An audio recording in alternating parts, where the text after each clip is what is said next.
king, a prince, or a foreign state. And we spent the day, again, jawboning about Hunter Biden, who has never held public office, and he's never done business with a government. And yet we have right in front of us, in front of our very eyes, mammoth corruption, unprecedented U.S. history by Donald Trump as president. And my friends don't say a single word about it, but he wants to lecture Mr. Parnas about the illegal donations he made on behalf of pro-Trump super PACs. I've noticed something interesting with the people who have finally disenthralled themselves and gotten out of the Trump cult, as Mr. Parnas puts it. People like Michael Cohen, Sarah Matthews, Cassidy Hutchinson, Alyssa Griffin. There's articles about them. There are dozens of those people, and I'd be fleeing for the exits now too. What's so fascinating to me about it is that they don't mind when these people lie for Donald Trump.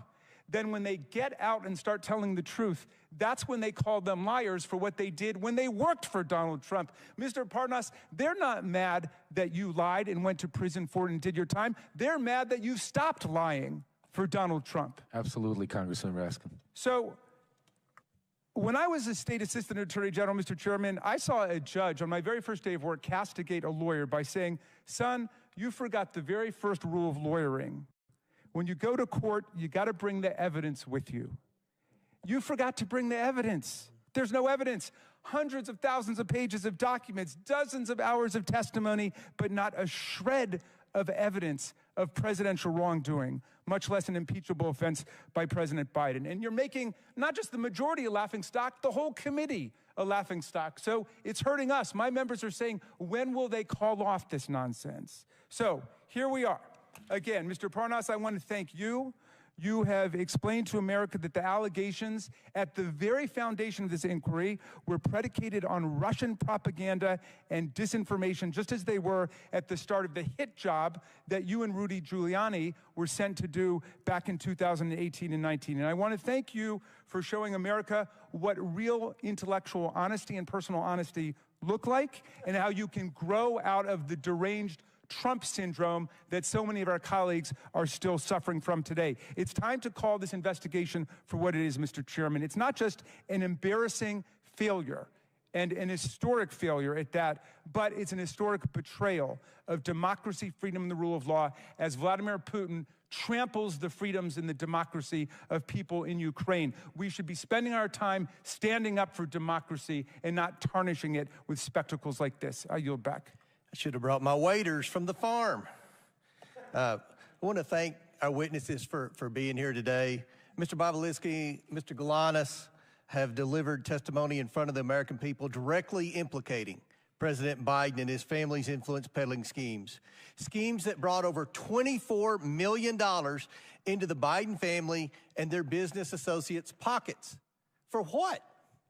I never heard the minority say what they did or what business the Bidens were in.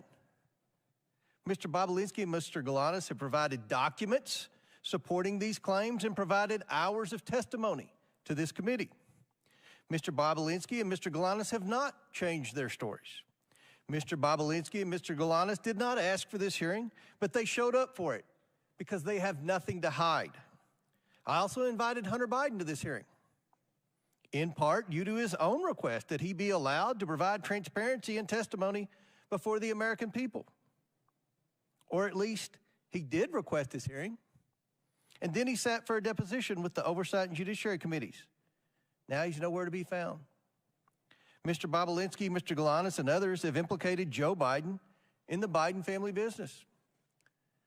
Hunter Biden denies his father's role in the Biden family business. This is a material discrepancy among witnesses of the highest order. I attempted to solve this problem by getting the witnesses in the same room together to straighten out any misunderstandings. It should be clear to the American people that Hunter Biden's word is as valuable as the fake services he was selling. And this committee will not play games or belittle the institution of Congress by allowing Hunter Biden to call the shots about who he testifies with or when he does it. At this point, the only person who can resolve this discrepancy about Joe Biden's participation in his family's influence peddling schemes is Joe Biden himself. As I said at the beginning of this hearing, Joe Biden was either used by his family over and over again and paraded in front of his business partners to rake in millions of dollars, or he knew exactly what he was doing to enrich his family. Joe Biden was either complicit or incompetent. And the American people deserve to know which one it is, which one it was. But neither is acceptable for the leader of the United States. I don't think anyone believes that this is acceptable behavior for the family of the President of the United States to receive tens of millions of dollars from our adversaries around the world, and they can't say one single thing they did to receive the money. Nobody supports that. I don't care if you're Democrat or Republican, if you're from a big city or a small town. That's not what this democracy is about. That's not what the founding fathers set up. They set this up that we have public servants come and provide their public service and then go on. They did not set this up for public servants to enrich themselves through their family, through influence peddling. No one is denied. Is anyone denying, Mr. Raskin, that the Biden family was influence peddling? Nobody denies that the family was influence peddling. What we have here is a major discrepancy on what role Joe Biden played. We know the three former Biden associates say that Joe Biden was actively involved and knew full well what the schemes were, what the family was up to. But we have Hunter Biden testifying under oath that his dad didn't know. So in the coming days, I will invite President Biden to the Oversight Committee to provide his testimony and explain why his family received tens of millions of dollars from foreign companies with his assistance. We need to hear from the president himself. And I assure the American people that they will be able to evaluate for themselves the president's honesty and fitness for the office he now holds. With that, Mr. Chairman, are you going to invite Donald Trump to come and talk about his violations of the Emoluments Clause? you all have investigated Donald Trump for years, and I'm pretty sure I've read in the paper that there's a lot of investigations of Donald Trump. No one's investigated Well, we Joe impeached Biden. him. You were invited to impeach Joe Biden Are today. you supporting, are you going to work with me to see that Joe Biden comes and answers these discrepancies? I mean, this is a big deal. There's no discrepancies. There's not No been discrepancies. No, there's no evidence at all that he's committed any high crime and misdemeanor. What is it? In closing, I want to thank our panelists once again for their important and insightful testimony today. With that and without objection, all members will have 5 legislative days within which to submit materials and to submit additional written questions for the witnesses, which will be forwarded to the witnesses for their response. If there's no further business, without objection, the committee stands adjourned. Will come to order. I want to welcome everyone here this morning. Without objection, the chair may declare a recess at any time. Without objection, Chairman of the Ways and Means Committee, Mr. Jason Smith of Missouri, Representative Matt Gaetz of Florida, and Representative Eric Swalwell from California are waived onto the committee for the purpose of questioning the witnesses at today's committee hearing. For today's hearing, opening statements will be limited to 10 minutes for the chair and 10 minutes for the ranking member. The chair also notes that points of order pertaining to the engaging of personalities against the president will not be in order for the duration of today's hearing. Given that this is a hearing regarding this committee's impeachment inquiry, members must be allowed to speak frankly. The chair now recognizes himself for an opening statement. Today, the House Committee on Oversight will hear from witnesses who have previously provided information during our deposition and interview phase regarding the Biden family's business practices in China, Ukraine, Russia, and other places around the world. At the start of this Congress, the Oversight Committee has investigated what product or service the Biden family and their associates were selling that would justify over $24 million in payments. We've reviewed emails, bank records, text messages, suspicious activity reports at Treasury, and other evidence normally compiled during an expansive investigation such as this. The Oversight Committee has found no credible evidence of the Bidens providing any work product.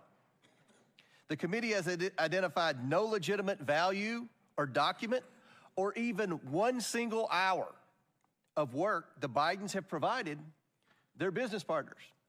Nothing. What is apparent after over a year of investigation is that the Bidens do not work in any traditional sense of the word. They do not work as consultants or lawyers or advisors. The Bidens don't sell a product or service or a set of skills. The Bidens sell Joe Biden. That is their business. For months, we have heard Democrats desperately proclaiming that witnesses have told this committee that Joe Biden had no involvement in his family's business dealings. But where are those witnesses today? It's telling. Democrats haven't invited one of these witnesses to today's hearing. That's because they know their testimonies would not withstand public scrutiny. Democrats have relied on these witnesses' opening statements and have willfully turned a blind eye to the facts that have come out in these interviews once the witnesses were questioned about our record of evidence. Democrats now must rely on bringing in a distraction witness to talk about nonsense, and who can't talk about any of the facts brought by today's witnesses who worked with the Bidens. Now, President Biden cannot control his adult son. He cannot control his brother, his sister-in-law, or his 9 family members who have received money from these transactions. All President Biden can do is control his own actions, and that is what we are here today to discuss with the witnesses. Because in the course of this investigation, we have learned that Joe Biden has taken action after action to further his family's plans to get rich. He shows up to meetings, gets on phone calls, shakes hands and tells people to, quote, look after my family. He goes to dinners with foreign oligarchs and a Ukrainian executive paying his son millions of dollars.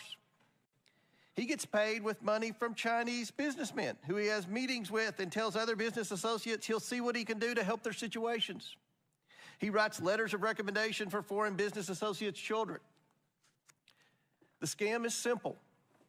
The Biden family promises they can make a foreign partner's problems go away by engaging the U.S. government. The problems can be anything: a Ukrainian corruption investigation, moving Russian money into the United States, a Romanian criminal prosecution, access for China to American energy sources.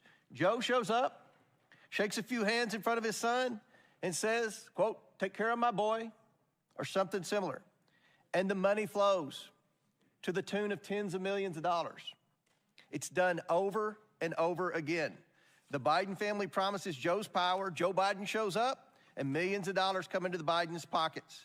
Joe Biden is the family's closer. How could he not be? The Bidens aren't doing any other work for these foreign companies that would warrant tens of millions of dollars. There are only 2 explanations for this. The first is that Joe Biden knows exactly what he's doing and knows a handshake, a wink, and a smile is enough for him to maintain, as Jim Biden famously calls it, plausible deniability. Or Joe Biden is being led around by his family and has no idea who he's meeting with or what message he is sending, and is truly an elderly man with a poor memory. There's no other explanation. Either Joe Biden is complicit or Joe Biden is incompetent. Since becoming chairman of this committee in January 2023, I've promised the investigation into the Biden family's influence peddling would be based on bank records, witness testimony, and verifiable facts. After years of Democrats using this committee as a mouthpiece for every conspiracy theory they could find, like the Russian collusion hoax, under my leadership, the committee has returned to real investigations. If Democrats want to spin another Russian hoax, I will ask them to answer one question. What services did the Bidens provide to earn them and their business associates over $24 million? What did they do for the money? Democrats have the same bank records as we do, and bank records do not lie. The witnesses today are here to talk about Joe Biden. Republicans are here to talk about Joe Biden. If Democrats wish to spend their time beclowning themselves with another Russian collusion hoax for the sake of protecting President Biden, they can do so. As I said I would, I've invited Hunter Biden here today to sit alongside his business associates and provide his side of the story. Hunter Biden demanded a public hearing. I've given him one. Maybe he will show up. He has said he isn't, but he loves saying one thing and doing another. At some point, Hunter Biden saying one thing and doing another begins to reflect poorly on his ability to tell the truth at all. But this hearing is not about Hunter Biden. This investigation is not about Hunter Biden. It's about Joe Biden and the lies he continues to tell the American people. With that, I yield to Ranking Member Smith, or Chairman Smith. Thank you, Chairman Comer and Ranking Member Raskin. From the beginning of this investigation, we've made clear that we will follow the facts wherever they lead. The facts have led us to two conclusions. One, the Biden family has for years traded on Joe Biden's name in order to rake in millions of dollars, often doing so with his direct knowledge and clear involvement. Two, President Biden has been continually dishonest with the American people about his knowledge of his family's business dealings. We have testimony from multiple witnesses that Joe Biden was the brand. He knew what his son and brother were doing and did nothing to stop it. That alone makes him complicit in a scheme to make money off of his public service. But he was not just complicit. He was, as one of today's witnesses has testified, an enabler of this activity. The evidence of the two IRS whistleblowers who came to the Ways and Means Committee has been affirmed by volumes of material provided to Congress, by the testimony of others, and even by the Department of Justice, who finally brought charges against Hunter Biden that mirror those called for by the IRS investigators. The evidence obtained shows that, one, Joe Biden met with his son's business partners on multiple occasions. He used an alias to exchange dozens of emails with his son's bookkeeper. He took official government action that suspiciously coincided with those meetings and correspondence. The connections between Joe Biden and his son's business practices extended even to the Biden 2020 campaign. At the height of the Democrat primary, Kevin Morris, a Hollywood lawyer who met Hunter Biden at a Joe Biden campaign fundraiser, paid off Hunter Biden's tax liabilities because there was, in his words, quote, risk personally and politically. If that matter was not swept under the rug, investigators that were interested in pursuing a potential criminal campaign violation were told to stand down. The Biden family relied on the Biden brand so much that evidence has revealed that Hunter Biden believed that, quote, all this stuff, meaning his legal troubles, would all go away when his dad became president. Why did he believe that? Because for years, the Biden family has personally benefited from Joe Biden's position of power. Joe Biden knew this, he did nothing to stop it, and he lied about it. I yield to Jim Jordan, Chairman Jordan. I thank the gentleman. Who planted the pipe bombs on January 6? Nobody seems to know. Who leaked the Dobbs draft opinion? You know, the leak that led to an assassination attempt on Justice Kavanaugh. How about this one? Who left cocaine at the White House? Biden administration doesn't seem to have time to answer these questions. They're too busy investigating parents at school board meetings, labeling Catholics extremists, retaliating against whistleblowers.